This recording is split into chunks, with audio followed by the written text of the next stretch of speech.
Bonsoir, merci à tous d'être venus. Vous savez qu'on est là pour parler du livre de Zaccaria et Taline Moumni. Je ne sais pas si certains d'entre vous l'ont lu, mais c'est un très beau livre, écrit à 4 mains. Et pourtant, l'histoire est dure et très poignante. C'est même insupportable par moments. Les deux voix s'alternent, l'une au Maroc, l'autre en France.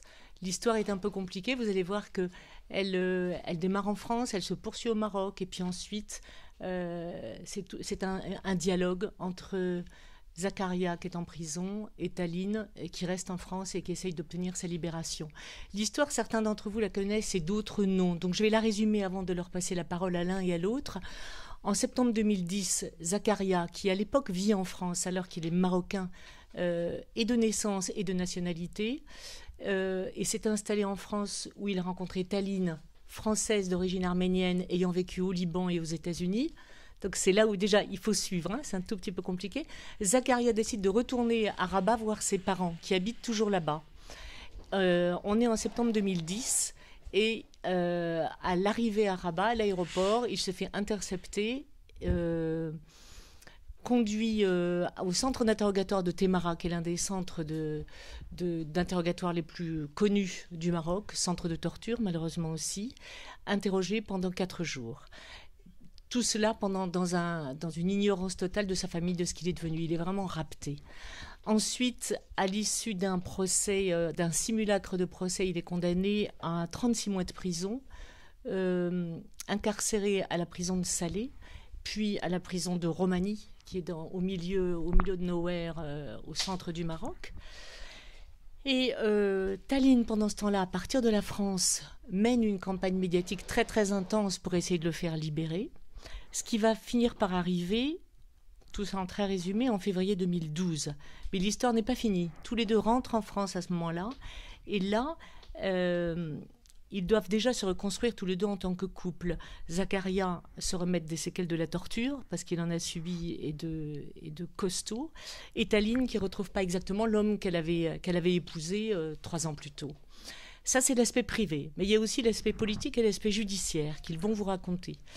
En résumé, le pouvoir marocain va essayer de les faire taire, n'aura de cesse de les faire taire entre l'intimidation, le chantage et la corruption.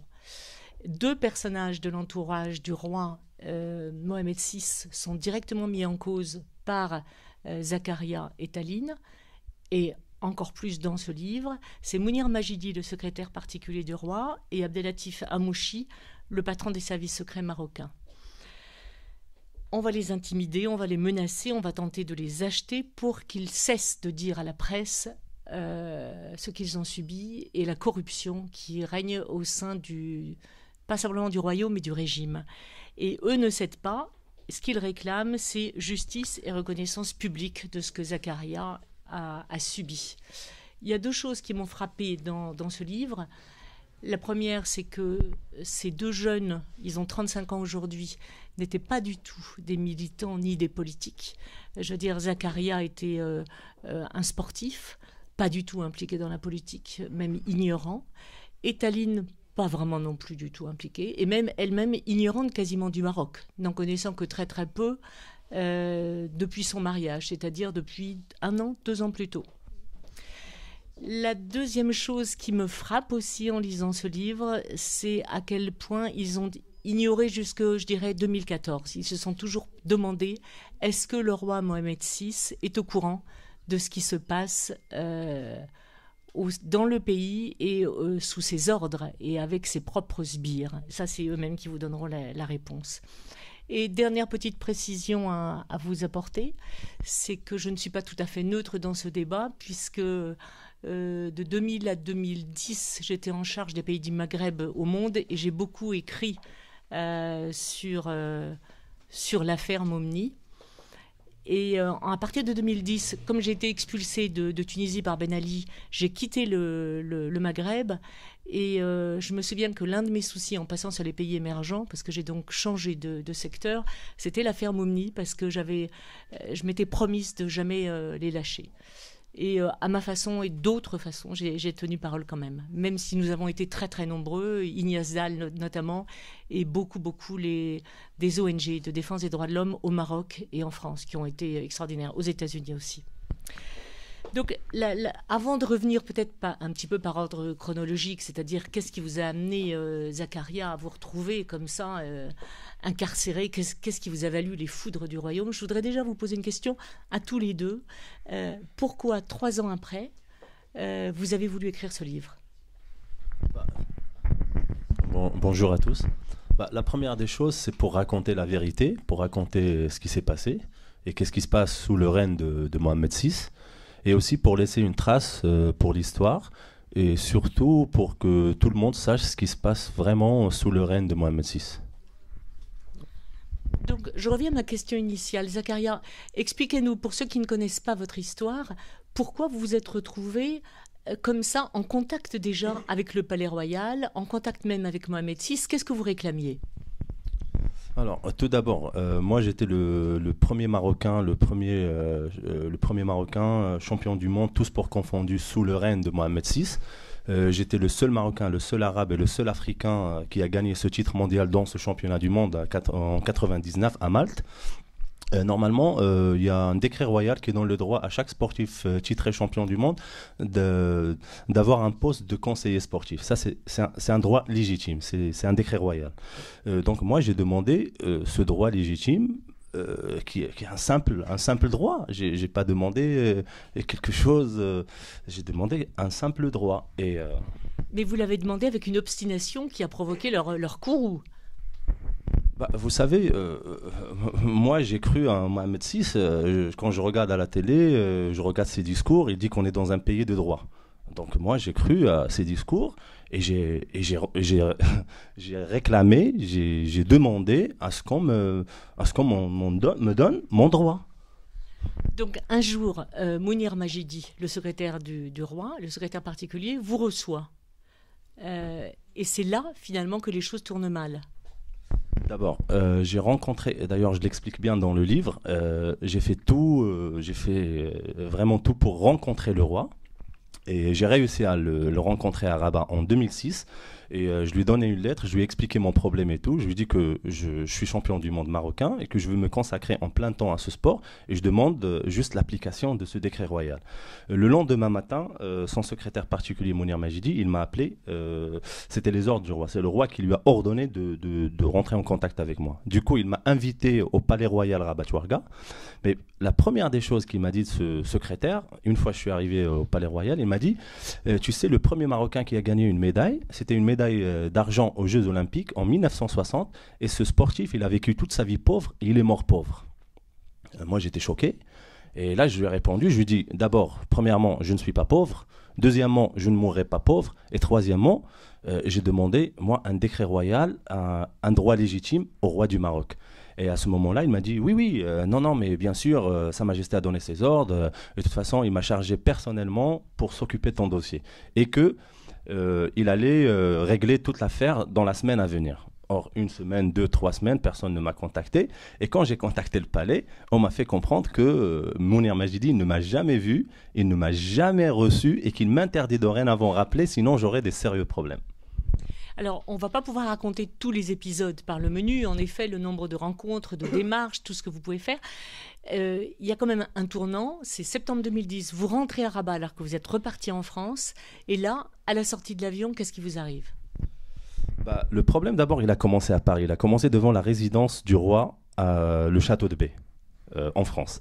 J'ai manifesté parce que j'avais rencontré quelques mois auparavant le roi Mohamed VI ici à Paris. Et du coup, alors, je suis parti manifester le 25 janvier 2010.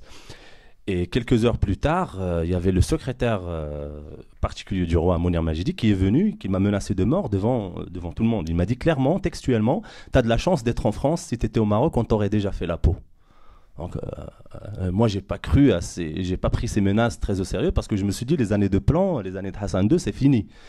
Et Et je suis rentré d'abord, avant le 27 septembre 2010, je suis retourné au Maroc le 12 février 2010.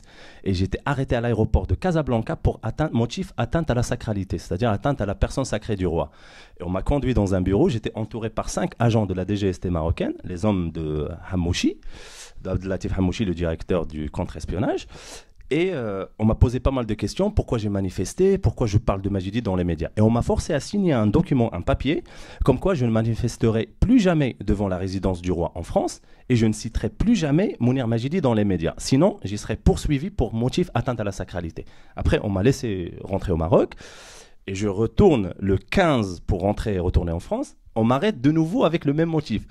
À ce moment-là, du coup, j'ai commencé à leur dire, est-ce qu'à chaque fois je vais rentrer au Maroc, il va m'arriver la même chose? Ils m'ont dit, bon, bah, on va envoyer un message à Rabat, c'est Rabat qui décide. Et on m'a laissé partir. Mais ce qui est intéressant dans tout ça, c'est que le 16, le lendemain, le 16 février 2010, j'étais convoqué ici au ministère de l'Intérieur français. Et là, j'ai raconté tout ce qui s'est passé. J'ai raconté qu'on m'a forcé à signer ces documents et tout. Ils ont un rapport détaillé. D'ailleurs, ce qui prouve le procès monté, fabriqué de toutes pièces de la DGST marocaine, parce qu'ils disent, dans leur procès, ils disent que j'étais recherché par la police à partir du 1er février 2010. Zacharia, c'est intéressant, mais je pense que tout ça, tous les détails, on les aura dans le livre. Parce que j'ai peur que nos auditeurs s'y retrouvent pas. Ce qu'il faut nous dire, mais oui, mais il faut leur laisser pour la lecture du livre. Hein. Nous, on va donner les grandes lignes.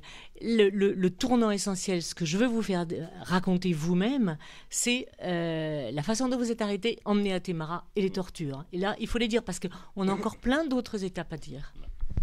Alors, je retourne une deuxième fois au Maroc le 27 septembre 2010, cette fois-ci à Rabat. J'atterris à l'aéroport de Rabat.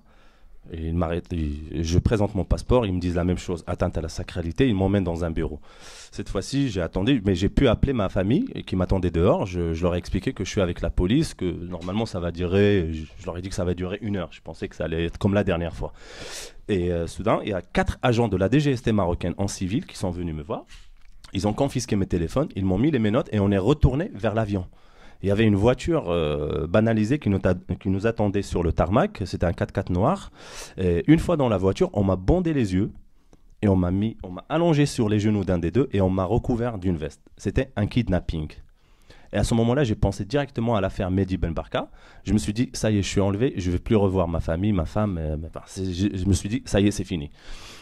On a roulé à peu près 3/4 d'heure, 1 heure. Après, je me suis retrouvé dans un lieu secret qui s'est avéré par la suite le triste et célèbre centre de torture Témara, qui est reconnu officiellement par les États-Unis parce que les Marocains sous-traitaient la torture aux Américains dans ce centre-là, qui d'ailleurs se trouve à seulement 2 km de la résidence principale du roi Mohamed VI. Comme je peux vous le montrer ici, j'ai une photo. Si vous voyez ici. Là, il y a le centre de la c'est le centre de torture Témara, c'est le siège de la DGST marocaine. Et là, c'est la résidence royale du roi Mohamed VI. On dirait que le centre se trouve au fond de son jardin. Et qu'est-ce qui se passe dans le jardin de Mohamed VI? Alors, qu'est-ce qui se passe dans le jardin? Il se passe beaucoup de choses. C'est que une fois arrivé dans ce centre-là, j'étais mis nu, ligoté, les pieds et les mains reliés par une chaîne. J'étais suspendu, la tête en bas, tabassé avec des barres en fer, avec des câbles. Il versait de l'eau sur moi. J'étais privé de sommeil, privé de nourriture, privé d'eau. J'ai pu boire quelques gouttes d'eau quand il versait de l'eau sur moi. Et le premier jour, une fois que je suis arrivé, ça a duré 1 heure à peu près, et on m'a emmené dans une autre pièce. Et là, ils m'ont enlevé les menottes de derrière, ils me l'ont remis devant. Et on m'a enlevé le bandeau, on m'a demandé de laver ma tête. Par contre, les 4 bourreaux qui étaient devant moi, ils étaient cagoulés. J'ai lavé ma tête. Après, on m'a pris à plusieurs reprises en photo, alors que j'étais nu, ligoté, les pieds et les mains reliés par une chaîne. Après, on est retourné dans la première salle, la salle de torture. Et là, j'entends « Attention, le chef est là, attention, le chef est là ». Et là, il me torture violemment. Et avec la rage, j'avais les menottes devant, j'ai pu enlever mon bandeau. Et c'est à ce moment-là où je vois en face de moi le directeur de la DGST marocaine, des services contre-espionnage, Abdelatif Hamouchi, qui était présent dans la salle de torture. Tu n'as su son nom que rétrospectivement. Sur le moment, c'est son visage qui s'est imprimé dans ta tête, mais tu ne savais pas que c'était Hamouchi. Pour le moment, pour moi, c'était le chef. J'ignorais son identité. Mais comment j'ai su que c'était Abdelatif Hamouchi?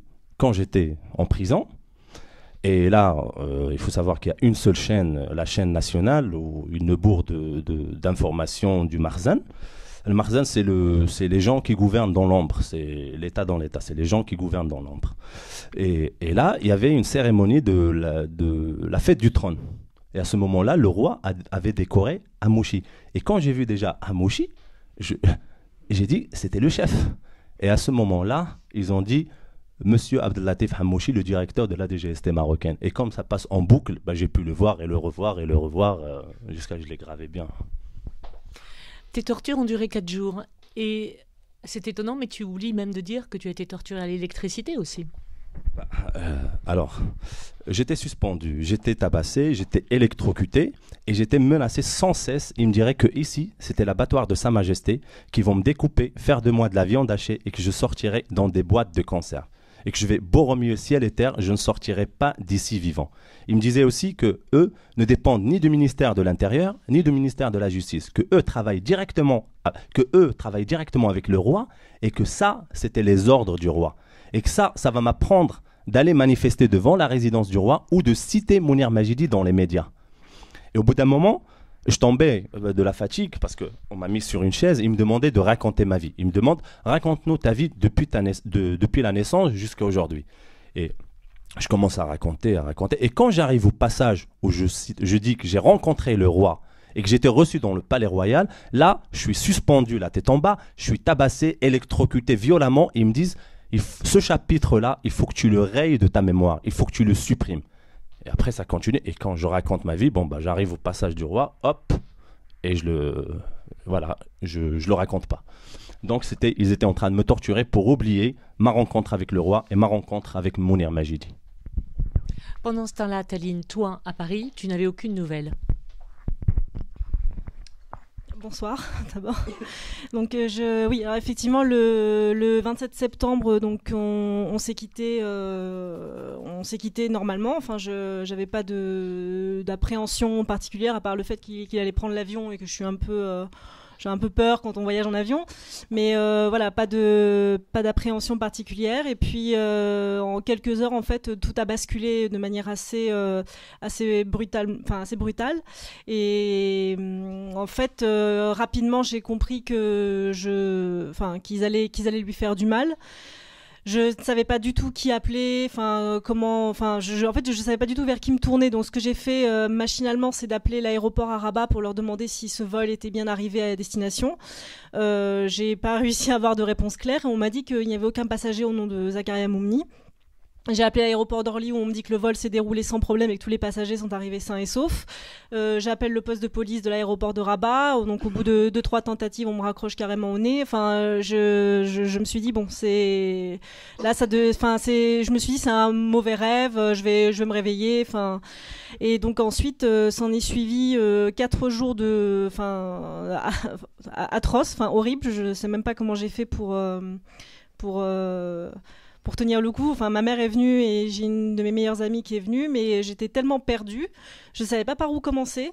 J'étais sans cesse au téléphone avec donc sa famille là-bas, complètement paniquée. Ici, ma famille.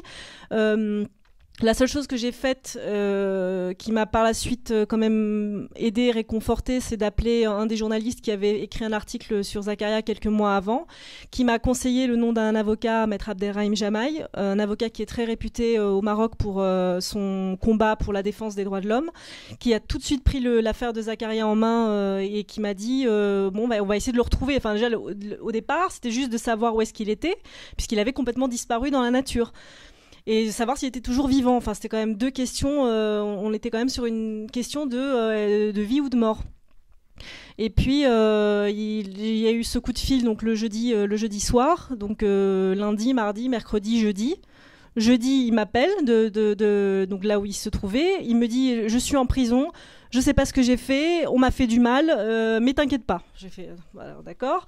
Et là, je me suis dit bon. Par où commencer ?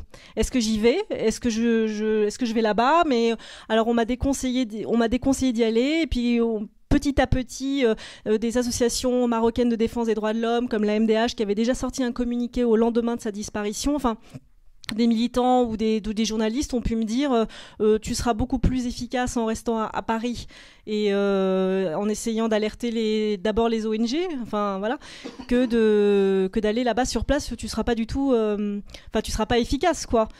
Donc c'est là que, enfin. Très honnêtement, je pensais pas, et on le dit dans le livre, que ça allait durer aussi longtemps. Moi, honnêtement, j'ai pensé, bon, alors ils lui ont donné une leçon, ils voulaient le punir, parce que tout de suite j'ai pensé à ça, ils voulaient le neutraliser, lui donner une bonne correction, et puis bon, après ils vont le relâcher, puis ils vont le laisser rentrer en France. Et à aucun moment, dans ma tête, je me disais que ça allait durer aussi longtemps. Zacharia, justement, tu as droit donc à une parodie de procès et ensuite tu es envoyé en prison. Il y a 2 étapes. On ne va pas raconter le procès, ça sera pour la lecture du livre. Mais le procès est un véritable gag. Il a les yeux bandés, on lui fait signer des aveux qu'il ne lit pas. Tu te retrouves en prison à Salé, puis à Romani. C'est la descente dans l'enfer. Là. Ouais. Alors, la première prison de Salé, c'était l'enfer. Mais la deuxième, je n'ai jamais imaginé qu'une telle prison se trouvait au Maroc. Quand je suis arrivé sur place, déjà, elle est au milieu de nulle part, cette prison. La première des choses, ils m'ont rasé la tête. Et quand je suis arrivé devant la cellule, mais je ne voyais pas des détenus, je voyais des morts vivants. C'est vraiment des morts vivants. Les gens, ils étaient éteints, ils étaient bleus. C'était vraiment comme si j'allais retourner dans le temps. C'était le retour dans le temps, c'était le Moyen-Âge. Une fois je suis rentré dans cette cellule, on était entre 50 et 60 détenus dans un 40 mètres carrés. Il y avait des milliers de cafards. Les gens, ils avaient des tiques et des poux dans leur peau. Il y avait 1 heure d'eau par jour. 1 heure d'eau par jour. Et il y avait des fous avec nous. C'était pas que des détenus, il y avait des fous. Ils devaient être dans des asiles psychiatriques, des fous. Tout était mélangé. Les peines étaient mélangées. Il y avait des gens qui avaient perpétuité, il y avait d'autres 20 ans, 15 ans, avec des gens 6 mois. Et comment un jeune qui va rentrer, il a 6 mois de prison, il va se retrouver face à des monstres de 30 ans. C'est là où il y a des viols, des agressions, et j'en passe, il y a pas mal de choses que je décris bien dans le livre. Il y avait des suicides, il y avait des gens, ils passaient leur journée à scarifier tout le corps. C'est plus que l'enfer. Je n'ai vraiment jamais imaginé que sous le règne de Mohamed VI, une telle prison existe. Malgré tout, Zach, tu arrives à tenir bon, à garder ta santé mentale, ce qui n'était pas évident, et à organiser même à organiser la cellule et organiser des séances de sport. Franchement, j'ai vu, il n'y avait que de la violence. Il n'y avait que de la violence. Et là-bas, il faut savoir que j'étais obligé de me transformer. On peut pas, c'est l'instinct de la survie. Et c'est vraiment, on devient animal. On s'adapte. Et du coup, là-bas, c'était que de la violence, du matin au soir. Et j'ai réussi à les ramener un petit peu par rapport à faire du sport, à organiser quelques combats. Et du coup, les gens, il y avait un moment de calme. C'était entre 18h et le soir. Il y avait un moment où c'était vraiment tout le monde s'assoit. Et du coup, on organisait quelques combats et tout. Et les gens, ils étaient... J'ai réussi à mettre un peu l'ordre quand même. Et avant, la lumière, elle était allumée H24. Du coup, j'ai réussi, parce que je leur dis, voilà, demain, si on veut continuer à faire des combats, il faut éteindre la lumière à minuit et tout. Et c'était comme ça, il fallait être un petit peu avec eux, quoi. Et c'était ça. Tu t'en es sorti à cause de ton mental de sportif, mais aussi parce que tu avais quand même de très loin, certains moyens, y compris financiers, parce que tout se payait à l'intérieur de la prison. Tout se payait parce que déjà dans cette prison, il n'y a même pas de cabine téléphonique. Elle est coupée, on est coupé du monde de l'extérieur. On est vraiment coupé de l'extérieur. Il n'y a rien. Donc il faut payer pour avoir... il faut savoir, le téléphone, c'est les gardiens qui les ramènent.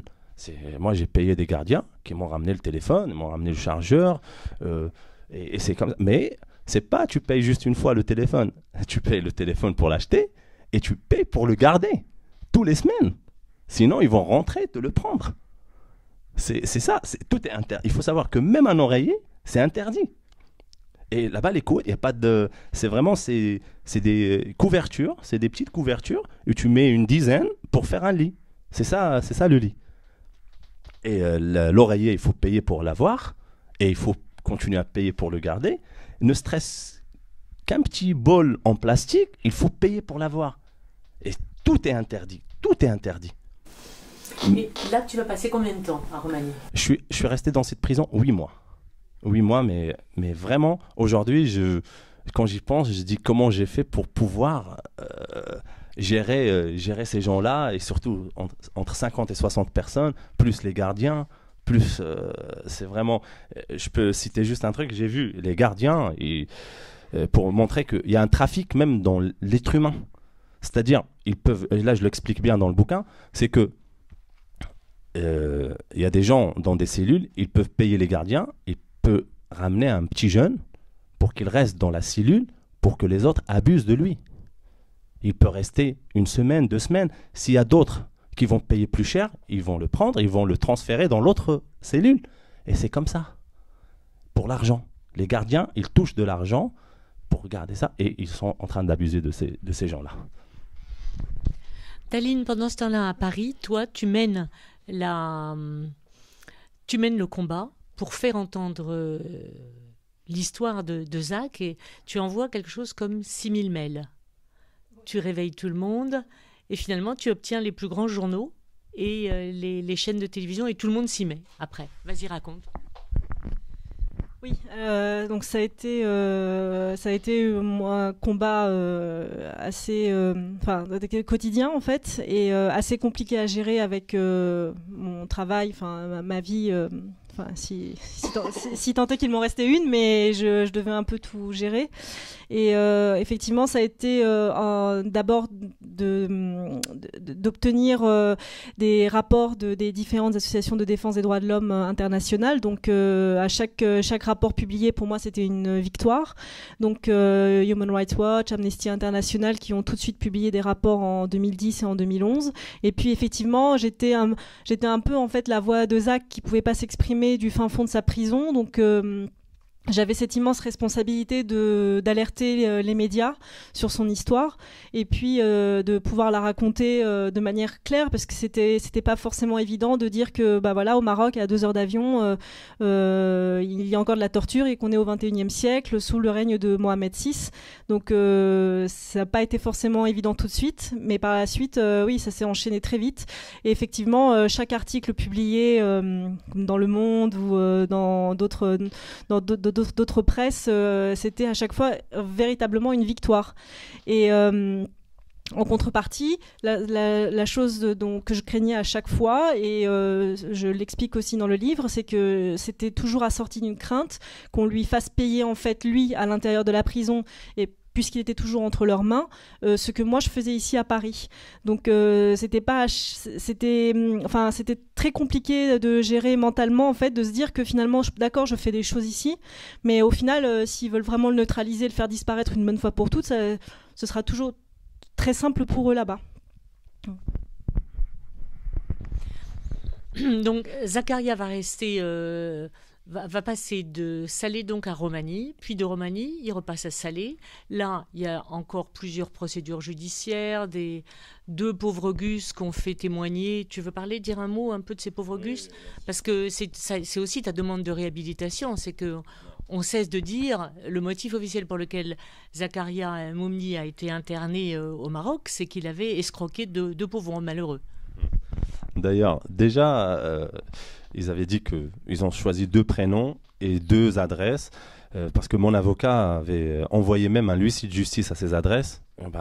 Ces gens-là, ils n'ont jamais habité ces adresses, ils étaient inconnus, introuvables, et on a demandé même la confrontation avec l'agent qui a rédigé le PV, et le juge a toujours refusé. Qu'est-ce que te reprochaient ces 2 personnes ? Explique les... Oui, apparemment ces 2 personnes, je leur ai soutiré 1 200 € par personne, et ils ne me connaissent pas, ils m'ont jamais vu, ils m'ont vu 1 minute. Ça, c'est ce qui est marqué dans le procès verbal. Ils m'ont vu 1 minute, et je leur ai dit, donnez-moi 1 200 € pour vous trouver un travail en Europe, même pas en France, en Europe. Et ils m'ont sorti les 1 200, ils avaient les 1 200 dans leur poche, ils me les ont donnés. Et apparemment, il y avait un autre, un intermédiaire, un intermédiaire, que lui, il les connaît très très bien, Et ben, du coup, ils ont pas réussi à trouver l'autre, mais ils ont réussi à me trouver moi. Et aussi, d'ailleurs, dans le procès verbal, dans l'arrêt d'appel, j'explique que j'étais torturé. Et c'est mentionné. Je sais pas, peut-être le juge, il était pas dans, je sais pas, il était inconscient, il était pas réveillé. C'est mentionné dans l'arrêt d'appel que j'étais torturé. Et tout. C'est mentionné. Et à aucun moment, le juge a ouvert une procédure, une enquête sur la torture, malgré que le Maroc a signé la Convention des Nations Unies qui l'oblige. Le juge, il a l'obligation d'ouvrir une enquête et annuler la condamnation, parce que c'est se tirer sous la torture. Mais, et dernièrement, ils ont ramené 2 pauvres types. C'est même pas les mêmes identités. Le juge, il lui a posé la question: ouais, vous êtes célibataire? Ah non, j'ai 2 enfants. Du coup, même le juge, il était un peu perturbé. Et il y avait d'ailleurs des observateurs de Amnesty International, Human Rights Watch, l'AIFIDH, ils ont fait des rapports vraiment. Ils ont dit que c'était vraiment kafkaïen, c'était du théâtre, c'était vraiment du théâtre. Il y a plusieurs faux espoirs. Tu vas sortir de prison, Taline le croit, Ignace et moi notamment le croyons. On est tous mobilisés pour essayer de te faire sortir de prison. Et finalement, ce jour-là arrive avec quelques mois d'avance, puisque tu étais condamné à 36 mois. Tu sors avec 5 mois d'avance, 6 mois d'avance, en février 2012, le jour de mon anniversaire. De 33 ans 32 ans 32 ans. D'abord, il faut savoir, la grâce, le roi m'a envoyé un émissaire qui est venu me voir en prison. Cet émissaire, il s'appelle Adil Belgaïd. Il est venu me voir, il s'est présenté comme ami proche de Mohamed VI, envoyé par Mohamed VI. Il m'a expliqué, il m'a dit que le roi a pris connaissance de mon affaire, il sait que je suis innocent, c'est pour ça qu'il va me gracier, et il va me gracier le jour de mon anniversaire. Il va me recevoir et juger les tortionnaires. Par contre, il faut que tu parles à ton épouse, qu'elle lève un peu les pieds sur les médias et les ONG. Et à ce moment-là, moi, c'était une fierté pour moi, parce que c'est moi la victime. Je suis en prison et le roi m'envoie un émissaire parce qu'ils n'en pouvaient plus. Et moi, j'étais fier. Et du coup, je lui dis, maintenant, ce que vous allez faire, moi, le téléphone, c'est interdit ici. Il m'a dit, tiens, mon portable. Je lui dis, ah non, moi, je respecte la loi. Je lui dis, non, c'est interdit. Par contre, tu dois aller la voir à Paris pour lui dire ça. Et il est venu à Paris la voir. Et on a... Oui, alors c'était un peu kafkaïen, mais oui, effectivement, j'ai accepté de le recevoir par curiosité, donc j'ai écouté attentivement ce qu'il avait à me dire. Et enregistré. Oui, j'ai enregistré aussi. Mais donc on s'est vu dans un café à Paris et en gros, il m'a dit voilà qu'il fallait que je calme un peu le jeu sur la campagne médiatique et avec les ONG, et que mon mari serait gracié si j'ai arrêté un peu tout ça, donc j'ai pas arrêté. Enfin, avec Zach, on était d'accord qu'il ne fallait rien arrêter, donc je le lui ai dit. Donc ça s'est terminé sur une espèce de 3 points de suspension, donc je me suis dit j'aurais vraisemblablement plus de nouvelles ni rien, mais au final ils l'ont quand même gracié, donc voilà. Bon, en tous les cas, on n'était absolument pas prêts. Alors encore une fois, c'était la même chose. J'en parlais à chaque fois avec Zacharia du fin fond de sa prison. Alors moi, à chaque fois, j'étais en train d'essayer de me réfréner. Je savais pas s'il fallait que je continue, etc. Et pour sa sécurité à lui, hein, non pas que j'avais peur des autorités marocaines, pas du tout. Et à chaque fois, il me disait non, il faut que tu le fais, ils vont rien me faire dans la prison, t'inquiète pas. Enfin. Et à un moment donné, en fait, c'était l'inverse, c'est-à-dire que c'est moi qui l'appelais pour avoir du soutien moral, et en fait, des fois c'est moi qui pleurais au téléphone, bon, parce que il fallait que ça arrive, mais c'est lui qui me remontait le moral du fin fond de la prison, donc c'était. Donc Zacharia finit par sortir de prison, gracié par le roi. Le couple rentre en France. Et là, qu'est-ce qui se passe? On pourrait croire que l'histoire est terminée. J'ai dit en 2 mots que ça ne l'était pas pour vous, qu'il fallait vous reconstruire. Mais là, parlons plutôt de l'aspect politique et judiciaire. Qu'est-ce qui se passe? Alors, le 21 février 2012, l'AIFIDH, Fédération internationale des ligues des droits de l'homme, m'ont organisé une conférence de presse pour la demande de la réhabilitation. À ce moment-là, j'ai demandé audience au roi directement et ouvertement pour lui raconter ce qui se passe dans son royaume, en son nom, et à seulement 2 kilomètres de chez lui. Et quelques jours plus tard, j'étais contacté par le directeur du protocole royal et de la chancellerie, Abdeljawad Belhaj, qui m'a expliqué que l'agenda du roi elle est un peu chargé, mais qu'il allait reprendre contact avec moi dans les jours à venir. Début mars de la même année, c'est le ministre de l'Intérieur de l'époque, Mohamed Lansar, qui m'a contacté. il s'est présenté par téléphone. Il m'a dit, voilà, je suis mandaté par Sa Majesté, j'ai reçu les ordres, voilà, maintenant on va procéder à réparer cette injustice. Donc il m'a invité, lui, il y avait même le directeur du protocole royal qui m'a invité, j'ai toujours refusé. J'ai dit, moi, je veux voir une seule personne, c'est le roi du Maroc. À part le roi, je veux voir personne. Et au bout d'un an d'échange téléphonique avec ce ministre, et d'ailleurs j'ai tous les enregistrements, il a fini par nous inviter, mon épouse et moi, pour se rendre au Maroc du 3 au 6 mars 2013 pour avoir audience avec le roi Mohamed VI. D'ailleurs, avant de se rendre au Maroc, on a prévenu ici le Quai d'Orsay et l'Élysée de ce déplacement. Et Florence. Et bien sûr Florence et les associations des droits de l'homme. Et sur place, on n'a pas pu voir le roi, mais par contre, ils m'ont proposé la réparation matérielle. La réparation matérielle, il m'a expliqué qu'ils peuvent m'acheter un club de sport à Paris jusqu'à entre 5 et 6 millions d'euros, mais il fallait que je tourne définitivement la page et que je ne parlerai plus jamais de la torture. Et non seulement il fallait que je tourne la page, mais il fallait que je compose avec le commanditaire et le tortionnaire. À ce moment-là, je lui dis ok, on va réfléchir. J'ai même, d'ailleurs je le dis dans le bouquin, je lui dis oui, c'est une bonne idée. Je pense même donner le titre de ce club, le club Mohamed VI à Paris. Et on est rentré, je suis rentré en France et à ce moment-là, je me suis tourné vers la justice française. Et le 21 février 2014, mes avocats, Maître Patrick Baudouin, président d'honneur de la FIDH, et Maître Clémence Bectade ont déposé une plainte en mon nom au pôle spécialisé crimes contre l'humanité, crimes de guerre et génocide pour torture contre Abdelatif Hammouchi, le directeur du contre-espionnage, et contre Mounir Majidi, le secrétaire particulier du roi, comme commanditaire. Et là, ça va déclencher une vraie crise politique entre la France et le Maroc. Ça va durer 1 an. Exactement. Mais c'est ça l'interrogation. Si Hammouchi n'avait rien à se reprocher, pourquoi il a fui la France? Pourquoi créer une crise diplomatique? Il fallait juste venir se présenter face à moi devant la justice et dire voilà, il est en train de mentir et prouver. C'était simple, c'était si simple. C'est vraiment... ils ont non seulement... Il est rentré, il a fui la France, mais aussi, ils ont arrêté toute la coopération judiciaire. C'est vraiment pour qu'il n'y ait pas de poursuite. Et ça, je pense que les gens, ils ne sont pas cons de le voir. Avant qu'on passe la parole à la salle, dites-nous où est-ce que vous en êtes aujourd'hui?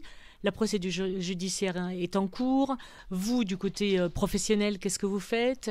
Votre famille, est-ce que vous pouvez retourner au Maroc? Où est-ce que vous en êtes? Le point aujourd'hui. Vous pouvez parler d'intimidation, Ah oui, ça, il y a un point très très important. Parce qu'après, une fois on a déposé la plainte, et là, les autorités marocaines ont commencé ils ont procédé à un sordide chantage.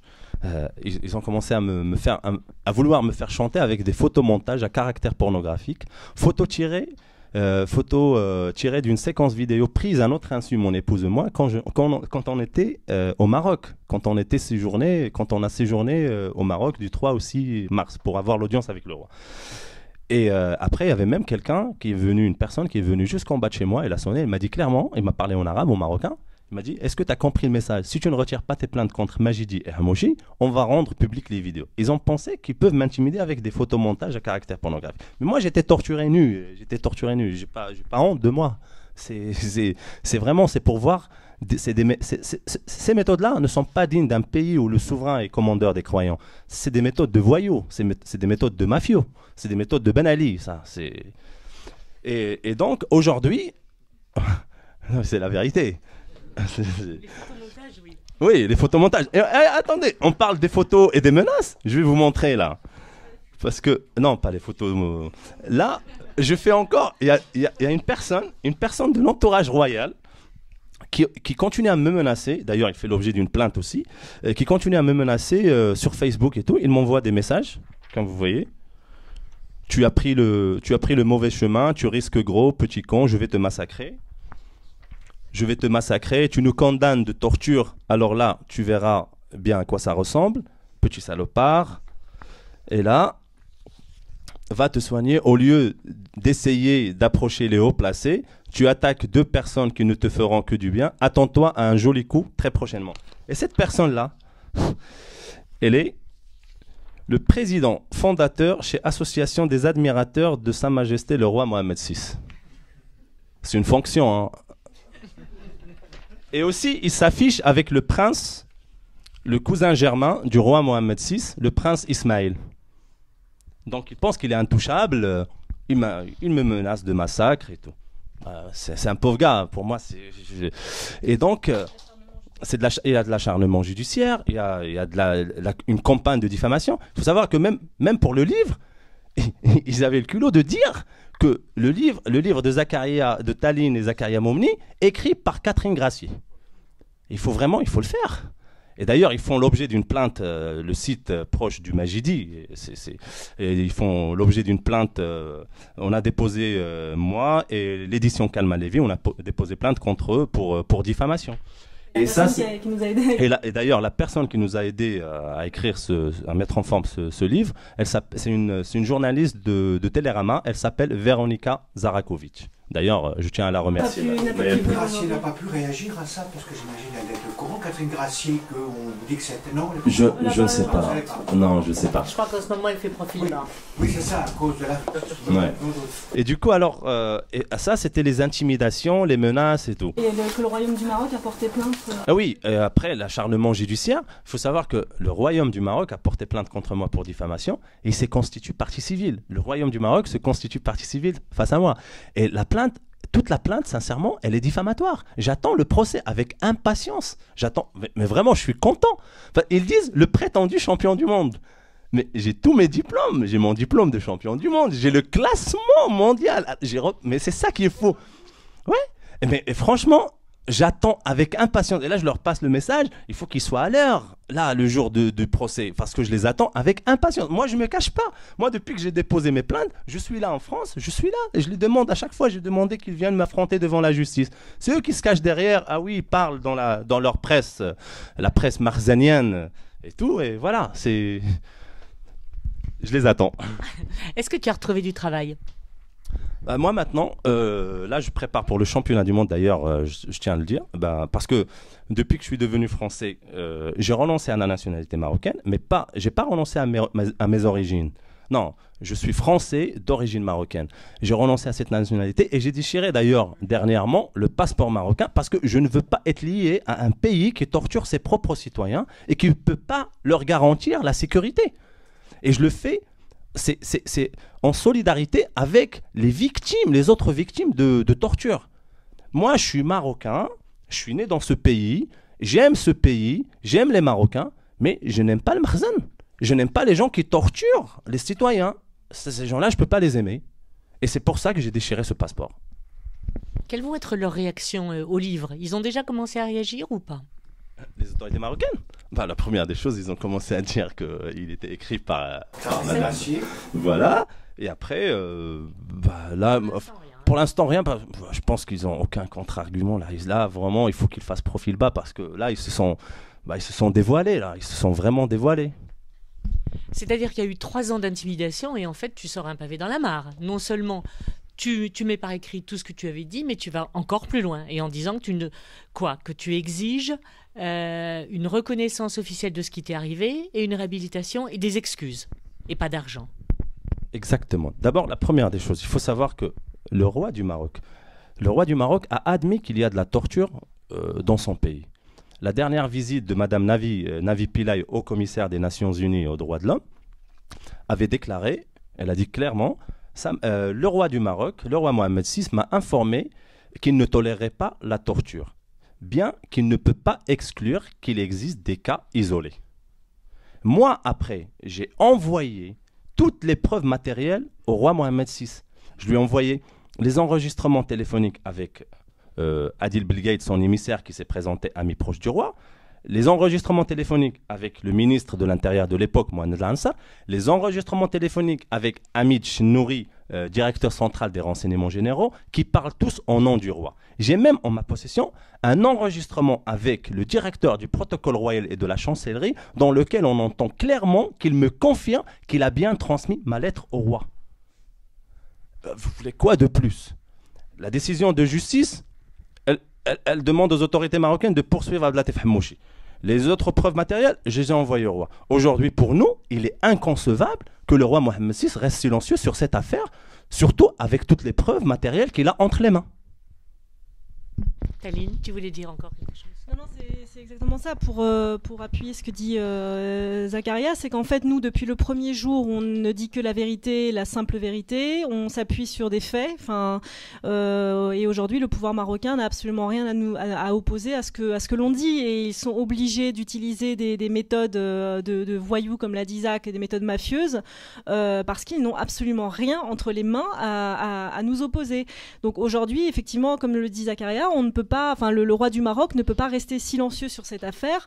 Et puis, à un moment donné, le silence vaut acceptation. Donc, il faut aujourd'hui une réaction. Et puis, on veut la réhabilitation de Zacharia. Et puis, c'est pas rien de torturer quelqu'un, de foutre quelqu'un en tôle pendant 18 mois, alors qu'il est innocent et qu'il ne peut pas. C'est pas comme un criminel qui a fait un crime en tout état de conscience et qui ensuite est puni. Là, on parle d'un innocent qu'on prend. Parce que quelqu'un a claqué des doigts, toute la famille, tout l'entourage est obligé de subir ce que la victime est obligée de subir, et 18 mois en prison alors qu'on n'a rien fait, c'est juste inhumain, c'est pas possible. Donc aujourd'hui, on veut la réhabilitation, on veut des excuses officielles, et on veut surtout que les tortionnaires, bourreaux et commanditaires soient aujourd'hui traduits en justice, puisque la première des choses, c'est qu'il faut aussi lutter contre l'impunité des responsables. Tant qu'on ne lutte pas contre l'impunité des responsables, on ne peut pas lutter contre les pratiques de torture, et au Maroc comme ailleurs. Et d'ailleurs, il faut savoir une chose, que sous le règne de Hassan II, il y avait l'époque des années des plombs. Il y avait les prisons secrètes de Tazmamart, le PF3, etc. Et on a des témoignages vivants qui disent que Hassan II, le père de Mohamed VI, assistait en personne à des séances de torture. Aujourd'hui, sous le règne de Hassan II, on a le fameux centre de Mohamed VI. Ah oui, sous le règne de Mohamed VI, on a le fameux centre de torture Temara, qui est reconnu officiellement par les États-Unis, parce que les Marocains se traitaient la torture pour les Américains, et qui se trouve à seulement 2 kilomètres, à seulement 2 kilomètres de la résidence du roi. Donc le roi est le chef d'État, donc il est responsable de ce qui se passe dans son pays, donc il est responsable de ce qui m'est arrivé, donc il doit réagir. Il doit réagir. Parlez-nous un peu tous les deux avant qu'on donne la parole à la salle de l'attitude des autorités françaises. Je pense que ça serait intéressant, que ce soit Christine Taubira, bon.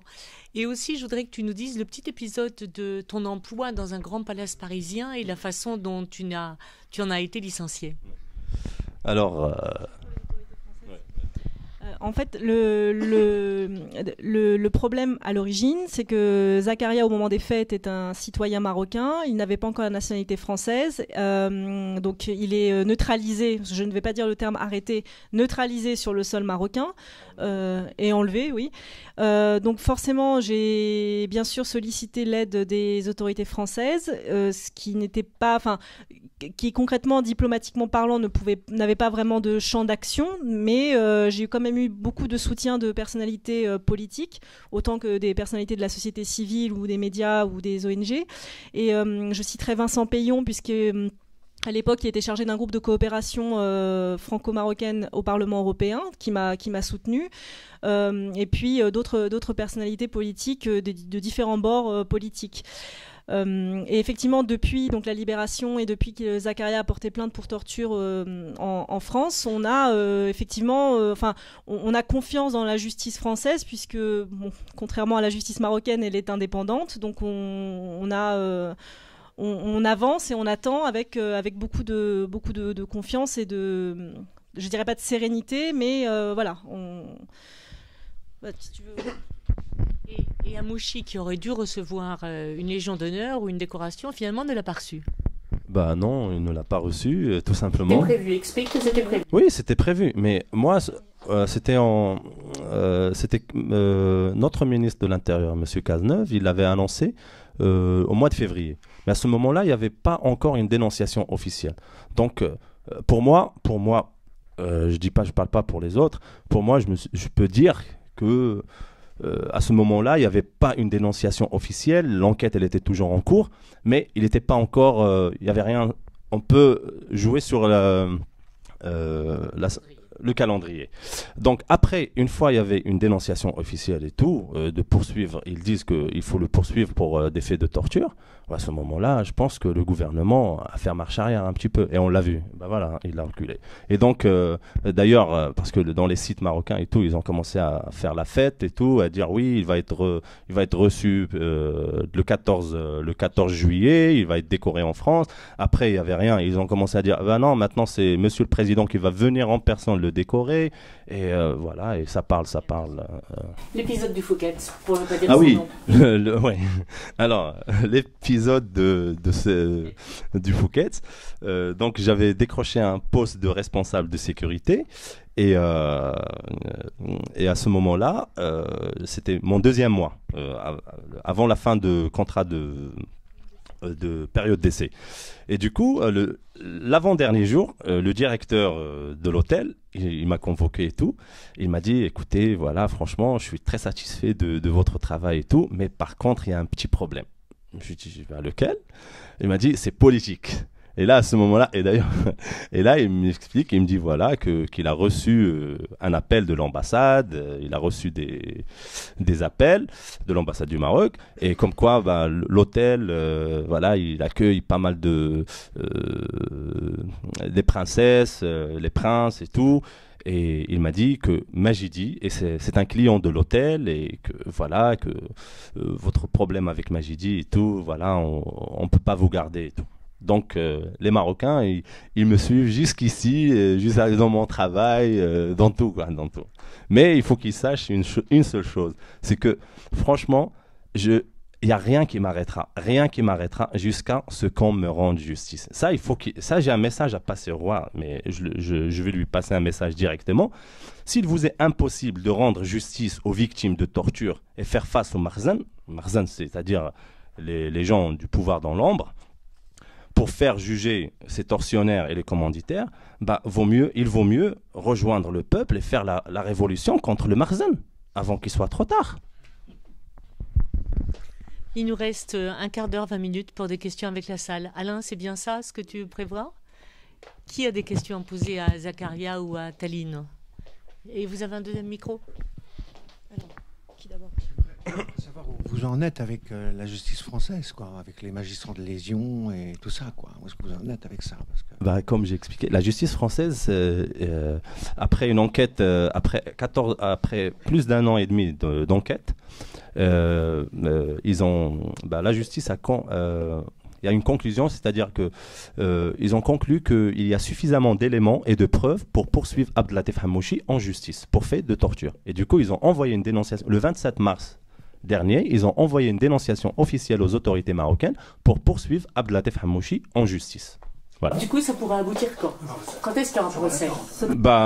Ça dépend parce qu'au début, il faut savoir que les Marocains, au début, ils ont dit qu'ils n'ont rien reçu. Après, il y avait un communiqué de la part de Quai d'Orsay. Ils ont expliqué les différentes étapes. Ça passe par là, ça passe par là. Donc, ils ont expliqué que ça veut dire que la dénonciation est partie. Après, maintenant, ils ont dit que voilà, ils ont reçu la dénonciation, mais on va attendre ce qu'ils vont dire. C'est parti de la cour d'appel de Paris, du Quai d'Orsay. C'est le parquet de Paris qui a envoyé, la dénonciation. Par contre, sans que le juge ne soit dessaisi de l'affaire. Faute de réponse des autorités marocaines, la justice française reprendra le relais. Et moi, j'attends ça. Moi, je m'en fous de la justice marocaine. J'ai aucune confiance à la justice marocaine. Voilà. La justice française qui reprenne le... Oui, faute de réponse des autorités marocaines. De toute façon, ils ne vont pas répondre parce que là, déjà, ça faisait plus que 6 mois qu'ils ne répondent pas. J'espère que les autres... Au bout de combien de temps? Je sais pas. Bonjour, serait plutôt... une question à propos du sport. On sait qu'en France et notamment dans la région parisienne, oui. Au sein de la boxe anglaise ou pied-point, on a beaucoup de franco-marocains qui hésitent à représenter le Maroc au sein des compétitions internationales. Est-ce que vous auriez un message à faire passer? Comme vous avez dit, vous aviez déchiré votre passeport. Est-ce que vous avez un message à faire passer à ces gens qui veulent représenter le Maroc et qui hésitent à aller en équipe de France ou en équipe du Maroc Voilà, ça serait ça. Non, mais pour les gens, ils sont libres de leur choix. Il faut juste qu'ils voient. Moi, j'explique mon cas. Il faut que, voilà, c'est vraiment, comment je vais dire. moi, je peux parler de mon cas. Ce qui m'est arrivé, j'ai représenté le Maroc, j'ai levé son drapeau, j'ai demandé un droit légitime. On m'a torturé parce que j'ai osé réclamer un droit. Donc, je ne pense pas qu'en France, on torture quelqu'un parce qu'il a osé réclamer son droit. De rien.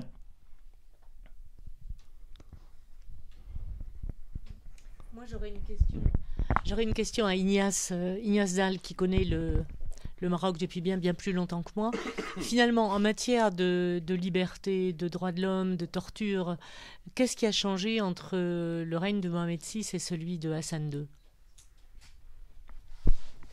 C'est une question difficile. Je pense qu'à la fin du règne de Hassan II, c'était la fatigue ou l'usure du pouvoir, les choses se sont améliorées. On a cru aussi pendant les premières années du règne de Mohamed VI qu'on allait dans le bon sens. Et puis il y a eu les attentats de 2003 avec une loi là, sur la sécurité qui a été assez tragique parce que ça a donné pratiquement tous les pouvoirs à l'appareil sécuritaire et les choses n'ont pas cessé de se dégrader. Et je voudrais avoir aujourd'hui, vous me demandez ce qui a changé, une petite pensée là pour un ami que beaucoup de gens connaissent, Marati Monjeb, l'historien, qui est un monsieur tout à fait remarquable et qui est à son 21e jour de grève. Lui aussi, on le poursuit pour des choses absolument stupéfiantes. On lui reproche, je ne sais pas quoi, des histoires de fiscalité, de ne pas avoir... puis après, ça a été la sécurité de l'État qui était menacée parce qu'il avait une association, Freedom Press, qui voulait former des journalistes d'investigation. Bon, mais tout ça, toutes les têtes qui dépassent aujourd'hui, c'est insupportable. Bon, ça a été Zakaria il y a quelques années. Il y a eu beaucoup d'autres. Ali Mrabet, même le journal Tel Quel a fait il y a 15 jours un numéro en parlant de la gestion déplorable par le pouvoir marocain de tous ces cas, qui sont le capitaine Adib, qui sont Ali Mrabet, qui sont Zakaria, et il y en a encore, le Ali Anouzla, etc. Bon, je ne comprends pas, cette espèce pour l'image du Maroc, c'est absolument désastreux. C'est le New York Times a fait pour Marati Monjeb un article il y a quelques jours. Tout ça, il y a Le Monde. Pourquoi s'obstiner sur des affaires qui sont... c'est ça. Alors que moi, je trouve qu'aujourd'hui, on a régressé, depuis 2003, considérablement. Il y a eu évidemment le printemps, le mouvement du 20 février. Pendant quelques mois, on a cru que les choses allaient se replacer, mais tout ça, même avec la modification de la Constitution, rien n'a changé. C'est attristant, et inquiétant.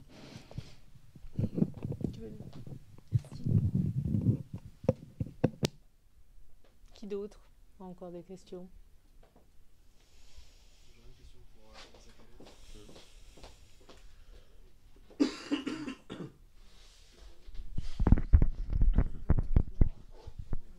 Donc tout d'abord, merci pour... Je crois que ça marche.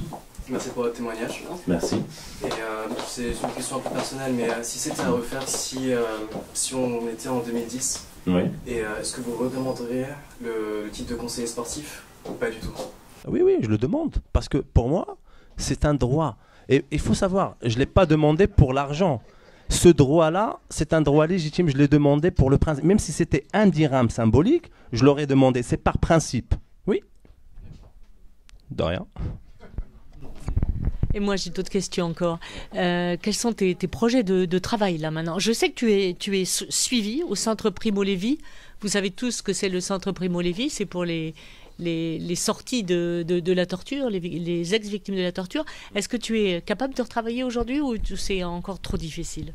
C'est très très difficile. D'ailleurs, je suis suivi, là, je fais des séances toutes les semaines et tout.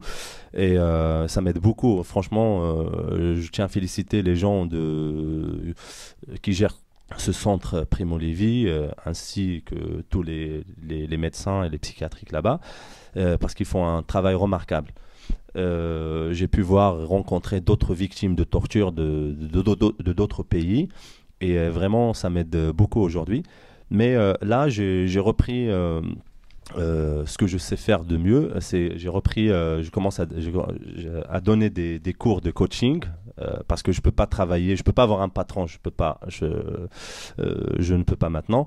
Et du coup, alors j'ai repris mon coaching personnel et tout. Et là, je reprends la préparation pour le championnat du monde parce que je souhaite représenter la France au championnat du monde de 2016. C'est simplement, enfin, de toute façon, c'est évident, mais c'est aussi ce qu'on a voulu expliquer un peu dans le livre, c'est que bon, quand on nous voit, on est jeune, on parle facilement, on raconte facilement les choses. Après, derrière, il y a aussi il y a eu quand même beaucoup de souffrance et beaucoup de douleur, donc par pudeur tout n'a pas été dit dans le livre bien sûr, mais il faut quand même avoir à l'esprit que c'est pas évident de se battre contre un État, de se battre tous les jours, de faire face à du harcèlement moral, le harcèlement judiciaire, des menaces de mort, à un moment donné on reste que des êtres humains et c'est vraiment le combat de David contre Goliath. Et bon, on est un couple, on est soudés, on est solide, mais enfin on est quand même sur une guerre de tranchées qui peut durer des années. Enfin, la justice, c'est pas quelque chose qui se règle comme ça du jour au lendemain. Donc, et par rapport à la reconstruction, lorsque Zakaria est rentré, la reconstruction est toujours en cours. C'est-à-dire que c'est pas parce qu'il est rentré que tout ça s'est arrangé. Et puis, on s'est pas vu pendant 18 mois. Pendant les 18 mois où il était en prison, on s'est vu une fois. Je suis partie une fois au Maroc pour le voir. Et on s'est vu 3 jours, entouré par des gardiens, par le directeur de la prison, etc. Donc oui, alors c'est un combat, mais il faut quand même le dire. À un moment donné, c'est beaucoup de souffrance, et puis il faut gérer, faut continuer de travailler. Moi je me suis retrouvée toute seule pendant 18 mois à tout gérer. Enfin, à un moment donné, il faut aussi, on peut pas comme ça du jour au lendemain en claquant des doigts se dire que tiens celui-là on va le neutraliser, on va lui faire payer parce qu'il s'est exprimé un petit peu trop fort. Voilà. Et puis, pour rejoindre ce que disait Ignace, c'est que il y a énormément de personnes qui travaillent dans la presse, des journalistes qu'on essaye de museler, qu'on essaye d'intimider. Mais à l'origine, Zakaria n'est ni un militant, ni un journaliste, c'est un simple citoyen. Et c'est là toute la disproportion de cette affaire. C'est tout simplement, d'accord, il a demandé l'application d'un droit, qu'il a un peu parlé dans les médias, ça n'a pas plu parce qu'il a nommé précisément Mounir Majidi comme à l'origine de la privation de ce droit. Mais pour autant, on ne fait pas subir tout ça à un citoyen. Donc c'est pour ça, c'est complètement kafkaïen, c'est complètement disproportionné, et c'est aussi la raison pour laquelle on voulait faire ce livre, parce qu'on voulait vraiment laisser une trace de ce témoignage et d'expliquer ce qu'on a vécu au quotidien. Il faut surtout que ce témoignage-là serve à toutes les autres victimes de torture, au Maroc ou ailleurs, mais de leur dire que voilà, rien n'est impossible. Quand on se bat et quand on ne lâche pas, on peut arriver à bout de beaucoup de choses, mais c'est surtout un message d'espoir qu'on veut donner aujourd'hui, et de dire voilà, il faut pas lâcher aux familles, à l'entourage et aux proches qu'on a souvent qu'on ne voit pas forcément, qui sont parfois dans l'ombre, qu'il faut aussi leur apporter énormément de soutien. Parfois un simple message, parfois je recevais des messages sur les réseaux sociaux, sur Facebook, tout ça d'encouragement, ça me faisait plaisir. Et donc du coup j'oubliais les messages d'insultes ou les messages où on disait oui ton mari c'est un escroc, ton mari machin, enfin où je me tirais les cheveux quand je lisais ça. Et puis voilà, et puis il y a des gens qui sont formidables, qui font un travail formidable dans les associations de défense des droits de l'homme, la MDH au Maroc, l'ASDOM, enfin, et toutes ces personnes là qui au quotidien sont intimidées, sont menacées de mort, enfin des victimes de torture aujourd'hui au Maroc, qui, lorsqu'elles portent plainte au Maroc en disant qu'elles ont été victimes de torture, sont poursuivies et sont jetées en prison. Donc, il y a un cas, c'est 2 jeunes. Il y a une fille qui s'appelle Wafa Sharaf et un jeune, Oussama Husni. Ils ont porté plainte contre X pour enlèvement et torture. Ils étaient poursuivis par la police. Ils étaient jugés 2 ans de prison ferme pour la fille et 3 ans de prison ferme pour le jeune. Et 5 000 € d'amende pour payer ça à la police, alors qu'ils ont porté plainte contre X, même pas contre la police. Donc c'est pour voir, c'est vraiment le régime, le pouvoir marocain essaie d'écraser ces gens-là, essaie de vraiment ils veulent pas de témoignages, ils veulent pas que les gens témoignent, ils veulent pas que les gens parlent de la torture, s'expriment. Et ça, ils font tout pour. Et il faut savoir, parce que là, ce qu'il faut savoir, c'est que j'étais torturé sous les ordres du roi. On me torturait en son nom. Il me disait que ça, c'est les ordres du roi. Ça, c'est l'abattoir de Sa Majesté. Et j'étais torturé à seulement 2 kilomètres de chez lui. Aujourd'hui, j'ai goûté à la mort. Il faut savoir que j'ai goûté à la mort. Malgré tout ce que j'ai raconté, ce que je raconte dans le livre, je ne peux pas raconter les vrais détails. Je ne peux pas raconter tout. On ne peut pas s'imaginer. Mais vraiment, j'ai goûté à la mort. Donc aujourd'hui, j'ai le droit de savoir qui a donné l'ordre de me kidnapper, de me torturer et de me jeter en prison parce que j'étais en prison pendant 495 nuits arbitrairement. Donc, jour et nuit, bien sûr. Donc aujourd'hui, j'attends une réponse claire de Mohamed VI. J'attends vraiment une réponse claire de Mohamed VI, une réponse digne d'un chef d'État commandeur des croyants.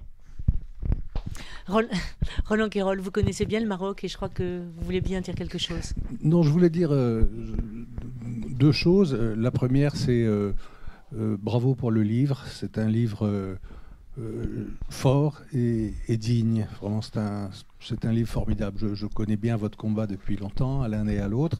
Mais au-delà même du combat que vous racontez, la production de ce livre, je trouve que c'est formidable. Et que même si vous n'êtes jamais réhabilité, vous avez gagné. Et oui. C'est ça qu'on voit dans ce livre, et ça, je trouve ça formidable.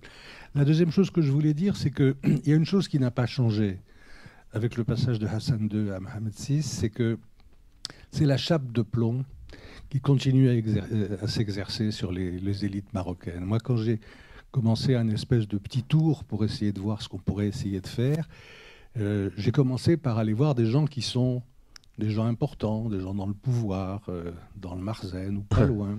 Et j'en connais beaucoup, hein. J'ai mon âge, les gens de ma génération, ils sont souvent dans des positions de pouvoir. Et j'ai été frappé, alors que c'est des gens qui sont souvent des amis personnels depuis 30, 40 ans. Immédiatement, dès que je prononçais ton nom, on me disait « Mais non, tu ne connais pas le dossier, c'est un droit commun. C'est un escroc, c'est encore pire que ce que tu crois. » Mais je disais, mais enfin, le dossier, moi, je peux l'apporter, le dossier. Non, tu ne le connais pas, vous êtes manipulé. Et il y avait cette espèce de volonté de ne surtout pas entrer dans le moindre regard sur cette affaire, tellement on savait que ça ne pouvait pas se régler. Ils ont été d'ailleurs, la plupart, extrêmement surpris que tu finisses par sortir, parce qu'ils avaient le sentiment que c'était un combat absolument sans espoir. Donc voilà les 2 choses que je voulais dire. Et puis s'il faut poser une question pour être plus souriant à la fin, c'est pas trop tard pour refaire un championnat du monde de boxe à ton âge avancé? Non, pas du tout, pas du tout.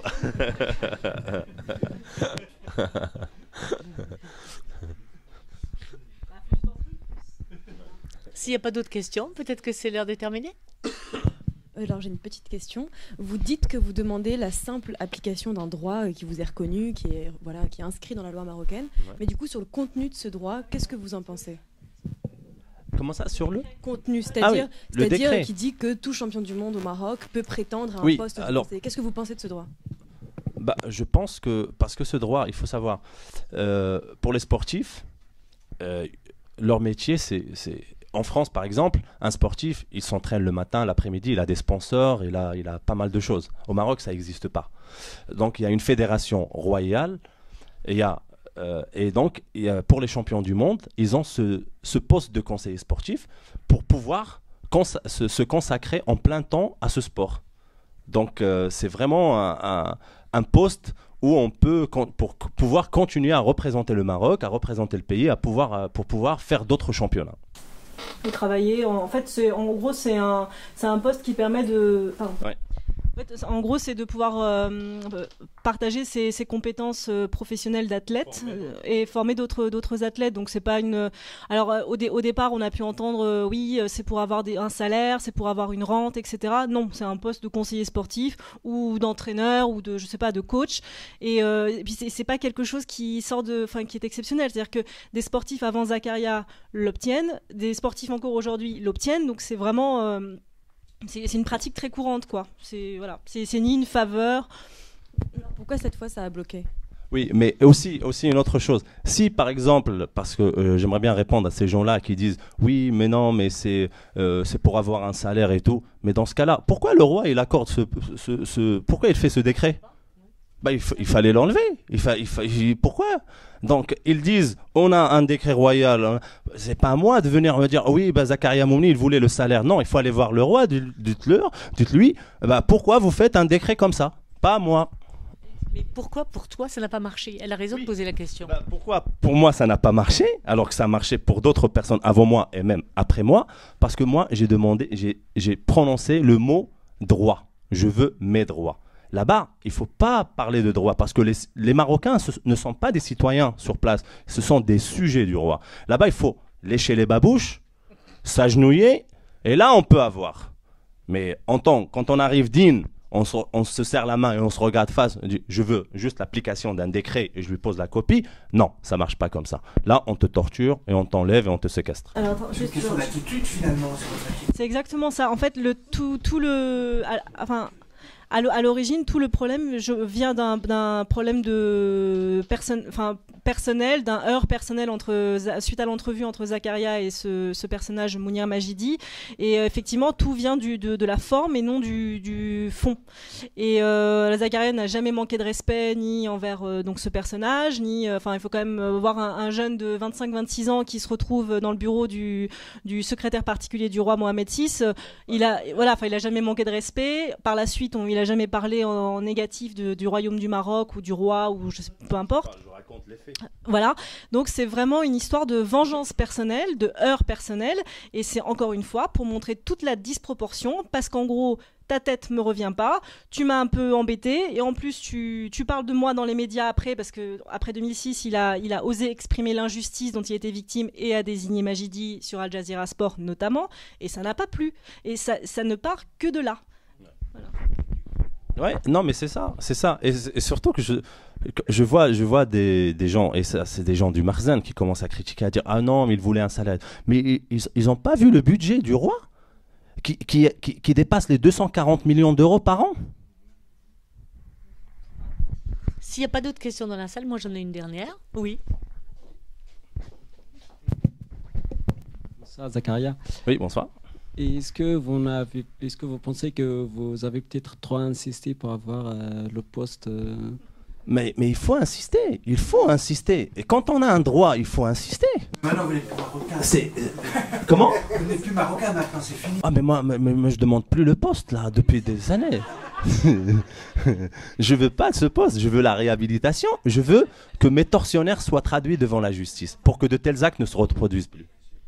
Juste, j'aimerais rajouter quand même, bon, c'est pas parce que je suis la femme de mon mari, mais enfin, ils avaient quand même la chance d'avoir un athlète c'est pas rien non plus d'avoir un titre mondial. Oui, enfin, c'est quand même du gâchis. Je suis désolée pour le Maroc à un moment donné d'être aussi buté, je sais pas, je suis pas dans la tête de ces personnages haut placés, mais enfin, il y a quand même un athlète à 19 ans qui lève le drapeau de son pays depuis le départ. Il ne fait que véhiculer une image positive du royaume du Maroc. Donc moi, ça me fait bien rire quand on parle beaucoup du fait qu'il a déchiré son passeport, etc. Pour moi, c'est vraiment une pécadille parce que c'est juste déplacer le vrai problème qui est le problème d'un simple citoyen, un jeune qui essaye par tous les moyens d'exprimer l'application de ce droit. Mais enfin, c'est quand même un gâchis pour le royaume du Maroc d'avoir un athlète de cette stature, de le laisser c'est vraiment dommage. Et aujourd'hui, moi, je le soutiens à 1000%, qu'il représente aujourd'hui la France, parce qu'il a tellement encore à donner. Il a quand même, le métier de Zakaria, c'est pas d'aller crier à l'injustice, etc. Ça, c'est l'activité secondaire qui est devenue une activité à plein temps. Mais à la base, c'est quand même un sportif, c'est un athlète et qui aime sa passion. Enfin, c'est le sport. Et c'est ce qu'on raconte dans le livre. Donc, il faut éviter les raccourcis un peu faciles par-ci par-là des petits polémistes ou des gens du Marzan qui essayent un peu d'égrainer des petites choses, mais il faut pas oublier de l'essentiel il était là à l'origine pour lever le drapeau de son pays, le Maroc, fièrement. Il l'a fait et il ne cherchait qu'à continuer à le faire. Donc voilà. Est-ce que votre livre a été interdit au Maroc? Bah, il faut demander au... Oui, bonsoir, je suis l'éditrice du livre, donc chez Calman Levy. Non, les Marocains n'interdisent jamais les livres. Enfin, moi, c'est la 3e fois que je publie un livre sur le Maroc. Les livres ne sont pas interdits, sinon ça serait une aubaine pour nous que dénoncer l'interdiction du livre, mais il n'est pas en vente. C'est-à-dire que les libraires ne le commandent pas et on ne peut pas... Voilà. Donc c'est... Voilà. Donc en fait, il faudrait qu'un libraire marocain courageux commande des livres. Mais de fait, personne ne le fera. Mais ils vont jamais arriver. Mais sinon, le livre est à la vente au Maroc potentiellement. C'est-à-dire qu'on peut distribuer le livre au Maroc, mais il est en vente en France et dans les pays francophones. Voilà. Ouais. Merci. S'il n'y a pas d'autres questions, je crois qu'on va s'arrêter là. Merci à vous tous d'être venus. Merci à Zakaria et à Taline. Et je vous recommande vivement de lire ce très beau livre.